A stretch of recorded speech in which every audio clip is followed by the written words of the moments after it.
పిల్లలు చెప్పండి తాతయ్య. అందరూ ఇక్కడే ఉన్నారా? ఉన్నాం తాతయ్య. తరువాత ఏం జరిగిందో కథను చెప్పుకుందామా? చెప్పుకుందాం తాతయ్య. ఇప్పుడు నేను చెప్తా తాతయ్య. ఓ, ఇత్తడి సర్పం గురించి నీవే చెబుతావా స్వప్న? అయితే సరే, చెప్పరా చిట్టి తల్లి. అప్పుడు దేవునికి కోపం వస్తుంది. అలా మాట్లాడిన వారిని శిక్షించడానికి విష సర్పాల్ని సృష్టించాడు. అవి చాలా మందిని కాటేస్తాయి. పాము కాటేసిన వారంతా మరణిస్తారు. దాంతో ప్రజలు భయపడి తప్పు చేశామని చెంపలేసుకుంటారు. మోషే తమను ఈ ఆపద నుండి కాపాడమని దేవుడిని వేడుకుంటాడు. అప్పుడు ఒక ఇత్తడి సర్పం చేసి అందరికి కనపడే విధంగా దాని కర్రపై ఎత్తి పట్టుకోమని దేవుడు చెబుతాడు.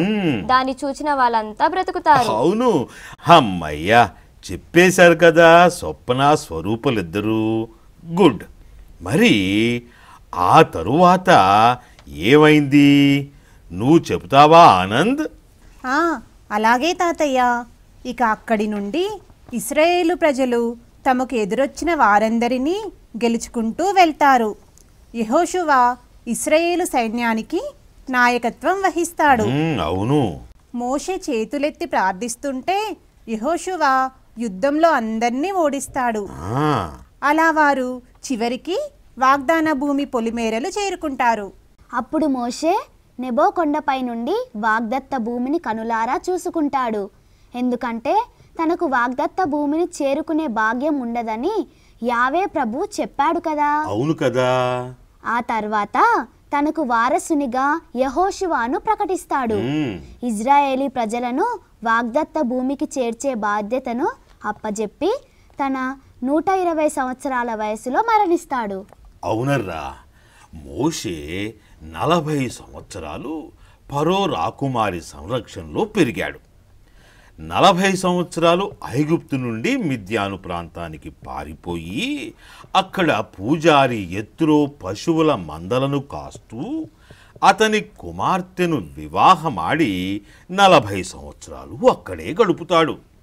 ఆ తరువాత యావే ప్రభువు ఆజ్ఞ మేరకు ఐగుప్తు చేరుకుని ఫరోరాజు దాస్యం నుండి ఇశ్రాయేలీ ప్రజలను విడిపించి 40 సంవత్సరాలు ఎడారి ప్రయాణం చేసి ఇశ్రాయేలీ ప్రజలకు యావే పట్ల భయభక్తులు నేర్పించి దేవుని ఆజ్ఞలు, జాతి నియమాలు, కట్టుబాట్లను ఏర్పాటు చేసి వాగ్దత్త భూమి సరిహద్దుల వరకు చేర్చి ఇశ్రాయేలు ప్రజలను 12 గోత్రాలుగా విభజించి 70 మంది సంఘ పెద్దలను నియమించి యెహోషువను తన వారసునిగా ప్రకటించి తన బాధ్యతలన్నీ నెరవేర్చిన తరువాత ప్రశాంతంగా కన్ను మూస్తాడు.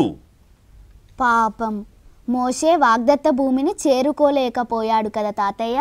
అవునమ్మా, అందుకు కారణం తాను దేవుని సందేశాన్ని సందేహించడమే. రాతి బండ నుండి నీళ్లు తెప్పించినప్పుడు దేవుడు ఒక్కసారి కర్రతో కొట్టమంటే మోషే అనుమానంతో 2 సార్లు కొడతాడు. అందుకే దేవుడు మోషేను వాగ్దత్త భూమిలోనికి అనుమతించలేదు. అలాగే దేవుని పరీక్షించిన వారు, ధిక్కరించిన వారు, నిందించిన వారందరూ కూడా వాగ్దత్త భూమిని చేరకుండానే చనిపోయారు. దేవుని ఆజ్ఞలను అనుసరించిన వారు మాత్రమే వాగ్దత్త భూమిని చేరుకున్నారు. దేవుడు వారికి అండగా నిలిచి స్థానికులను జయింపచేసి వాగ్దత్త భూమిని ఇశ్రాయేలీ ప్రజలకు అప్పగించాడు. ఇంతటితో మోషే కథ ముగిసిపోయింది కదా తాతయ్య. మరి ఇప్పుడు యెహోషువ గురించి చెప్తున్నారా తాతయ్య? అవునర్రా, ఈరోజు యెహోషువ గురించి కొంత తెలుసుకుందాం. సరేనా? సరే తాతయ్య.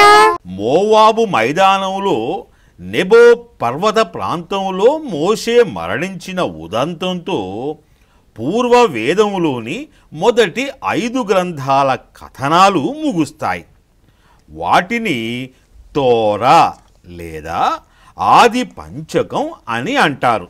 వాటిని మోషేనే స్వయంగా రచించాడని చరిత్రకారుల అభిప్రాయం. ఆ తరువాత చారిత్రక గ్రంథాలు ఉంటాయి. చారిత్రక గ్రంథాలు అంటే ఏమిటి తాతయ్య? చారిత్రక గ్రంథాలంటే మోషే మరణం తరువాత యెహోషువ నాయకత్వంలో ఇజ్రాయేలీ ప్రజలు వాగ్దత్త భూమి అయిన కనాను భూభాగంలో ప్రవేశించడం గురించి, ఆ తరువాత జరిగిన సంఘటనల గురించి తెలిపే గ్రంథాలన్నమాట. ఇవి చాలానే ఉన్నాయి. అవి వాగ్దత్త భూమిలో ఇశ్రాయేలీయుల చరిత్రను గురించి తెలుపుతున్నాయి కాబట్టి వాటిని చారిత్రక గ్రంథాలని పిలుస్తున్నారు. ఈ చారిత్రక గ్రంథాలలో మొదటిది యెహోషువ గ్రంథం. ఏమిటది? యెహోషువ గ్రంథం. మోషే ద్వారా ఇశ్రాయేలీయులు దేవుని ప్రజలుగా ఏర్పడి కనాను ప్రాంతాన్ని, అంటే దేవుడు అబ్రహాముకు వాగ్దానం చేసిన వాగ్దత్త భూమిని చేరుకునే వరకు వారికి నాయకత్వం వహించిన యెహోషువ పేరిట వ్రాయబడిన గ్రంథాన్ని యెహోషువ గ్రంథం అంటారు. అందులో ఇశ్రాయేలీ ప్రజలు వాగ్దత్త భూమిని సంపాదించుకోవడం, దానిని వారి 12 తెగలవారు పంచుకోవడం గురించిన చరిత్ర వర్ణించబడింది. అంటే యెహోషువ వృత్తాంతాన్ని తెలిపే గ్రంథమే యెహోషువ గ్రంథమన్నమాట. మరి ఇతర చారిత్రక గ్రంథాలు దేని గురించి చెబుతాయి తాతయ్య? మంచి ప్రశ్న అడిగావు ఆనంద్. ఈ చారిత్రక గ్రంథాల్లో మొదట వెలువడినవి యెహోషువ గ్రంథం, నాయకుల గ్రంథం లేదా న్యాయాధిపతుల గ్రంథం, సమూయేలు గ్రంథం, రాజుల గ్రంథాలు. ఆ తరువాత మరో 10 గ్రంథాలు వెలువడ్డాయి. ఆ వివరాల గురించి మళ్ళీ చెప్పుకుందాం. ప్రస్తుతం మనము యెహోషువ చరిత్ర గురించి తెలుసుకుందాం. సరేనా? అలాగే తాతయ్య. అయితే మాకు యెహోషువ గురించి చెప్పండి తాతయ్య. అలాగే చిట్టి తల్లి, చెబుతాను. అయితే మరి మీరందరూ జాగ్రత్తగా వినాలి. మరి అలాగే తాతయ్య, జాగ్రత్తగా వింటాం. కావాలంటే మధ్య మధ్యలో ప్రశ్నలు వేయండి. మరి మధ్యలో ప్రశ్నలు వేస్తే జవాబులు చెబుతారా? చెప్తాం తాతయ్య. అయితే ఇక వినండి. యెహోషువ ఎఫ్రామీయుడైన నూను కుమారుడు, మోషేకు మంచి మిత్రుడు. యెహోషువ ఎవరి కుమారుడు? నూను కుమారుడు తాతయ్య.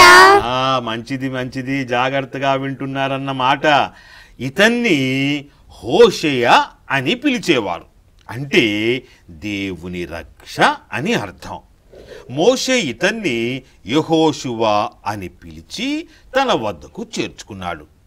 రెఫీదీములో ఇశ్రాయేలీయులు అమాలేకీయులతో యుద్ధం చేయవలసి వచ్చినప్పుడు మోషే యెహోషువను ఇజ్రాయేలీ సైన్యానికి ప్రధానాధిపతిగా చేసి పంపాడు. మోషే చేతులెత్తి ప్రార్థిస్తుండగా యెహోషువ వీరోచితంగా పోరాడి శత్రువులను తుదముట్టిస్తాడు. ఆ తరువాత మోషేను వెన్నంటి ఉండి అన్నింటా మోషేకు తోడు నీడగా నిలిచాడు. ఇశ్రాయేలీ ప్రజలకు యావే ఆజ్ఞలు వినిపించిన తరువాత వాటిని రాత రూపంలో తెచ్చేందుకు మోషేతో పాటు సీనాయి పర్వతంపైకి వెళ్ళి అతనితో 40 రోజులు అక్కడే ఉన్నాడు. అయితే పర్వతము క్రింద ఇశ్రాయేలీ ప్రజలు దేవుని పేరిట బంగారు దూడను తయారు చేసుకుని జాతర చేసుకుంటున్నప్పుడు ఆ ధ్వని విని శత్రువులు తమపై దండెత్తి వచ్చారనుకుని మోషేను హెచ్చరిస్తాడు యెహోషువ. అప్పుడు ఇద్దరూ వేగంగా క్రిందికి దిగి వస్తారు. జరుగుతున్న అనర్థాన్ని చూసి మోషే కోపంతో ఆజ్ఞల పలకలను విసిరేసి పగలగొడతాడు. అప్పుడు యెహోషువ మోషేను సముదాయించి మరలా కొండపైకి పంపించి ఆజ్ఞల పలకలను వ్రాయించి తెప్పించి దేవుని ప్రత్యక్ష గుడారంలో పెట్టించి భద్రపరుస్తాడు. మోషేకు తన అన్న అహరోను కన్నా రాను రాను ఇతడే దగ్గరయ్యాడు కదా తాతయ్య. అవును, ఎందుకంటే అహరోను మిరియాములు యావే విషయంలో తప్పుగా మాట్లాడడం మోషేకు నచ్చలేదు. అలాగే మోషేను వీరు కించపరుస్తూ మాట్లాడడం యావే ప్రభువుకు నచ్చలేదు. అందువల్ల యావే ప్రభువు వారిద్దరిని శపిస్తాడు. మోషేకు నమ్మకపాత్రంగా ఉన్న యెహోషువ దేవుని దీవెనలు పొందుతాడు. ఆ తరువాత ఇశ్రాయేలీ ప్రజలను వాగ్దత్త భూమి దరిదాపులకు చేర్చినప్పుడు కనాను దేశ సమాచారాన్ని తెలుసుకుని రమ్మని పంపిన వేగులవాండ్లలో యెహోషువ కూడా ఉంటాడు. వేగు జరిపి తెచ్చిన సమాచారంతో కనానుపై యుద్ధాన్ని వ్యతిరేకిస్తూ మిగతా వారు ప్రతికూలంగా మాట్లాడినప్పుడు దేవుని మాటపై నమ్మకం ఉంచితే తప్పకుండా విజయం సాధిస్తామని యుద్ధానికి అనుకూలంగా వాదిస్తాడు. ఇది నచ్చని వారు ఇతనిని కాలేబును హతమార్చాలని ప్రయత్నం చేస్తారు. ఆ సమయంలో యావే ప్రభువే వీరిని కాపాడుతాడు. అయితే యెహోషువ యావే ప్రభువుకు మోషేకు విశ్వాసపాత్రుడేగాక ధైర్యవంతుడు శక్తిమంతుడు కూడా. అవును కదా తాతయ్య? అవునమ్మా. యెహోషువ ఆ తరువాత యావే ప్రణాళిక ప్రకారం కనానీయులపై దండెత్తి వెళ్ళి మోషే ప్రార్థనా బలంతో విజయం సాధిస్తాడు. మోషే నాయకత్వంలో 40 సంవత్సరాల ఎడారి ప్రయాణం తరువాత దైవాజ్ఞానుసారంగా షిత్తీములో మోషే ప్రధాన యాజకుని సమక్షంలో ప్రజలందరి సమక్షంలో యెహోషువను తన తదనంతరం ఇశ్రాయేలీయుల నాయకునిగా బహిరంగంగా ప్రకటిస్తాడు. ఆ తరువాత తన మరణానికి ముందుగా మోషే యెహోషువను ఇశ్రాయేలీ నాయకునిగా స్థిరపరుస్తూ అతన్ని దేవుని ప్రత్యక్ష గుడారములోనికి తీసుకెళ్ళి యావే ప్రభువు నుండి నాయకత్వ అధికారాన్ని యెహోషువ పొందునట్లు చేస్తాడు. అయితే మోషే తన చేతులను యెహోషువ శిరస్సుపై ఉంచి అతనిని జ్ఞాన సంపూర్ణ వరాలతో దీవిస్తాడు. ఆ తరువాత మోషే తన 120 సంవత్సరాల వయసులో పూర్ణారోగ్యంతో ఉన్న ముందుగా యావే ప్రభువు చెప్పినట్లుగానే నెబో పర్వతం పైన ప్రశాంతంగా కన్ను మూస్తాడు. అక్కడే మోవాబు ప్రాంతంలో ఒక లోయలో మోషే భౌతిక కాయానికి అంత్యక్రియలు జరిపి 30 రోజులు సంతాప దినాలు ఆచరించిన తరువాత యెహోషువ కనానుకు చేరుకునేందుకు సన్నద్ధమవుతాడు. అబ్బా, యెహోషువ చరిత్ర కూడా చాలా ఆసక్తిగా ఉంది తాతయ్య.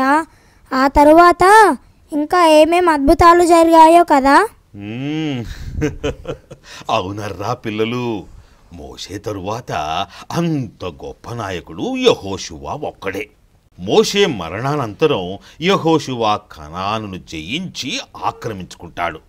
ఆ వివరాలన్నీ వచ్చేసారి చెబుతానులేండి. మరి ఇక ఈ రోజుకు ఇళ్లకు వెళ్ళిపోదామా? అలాగే తాతయ్య. Bye bye. బాయ్.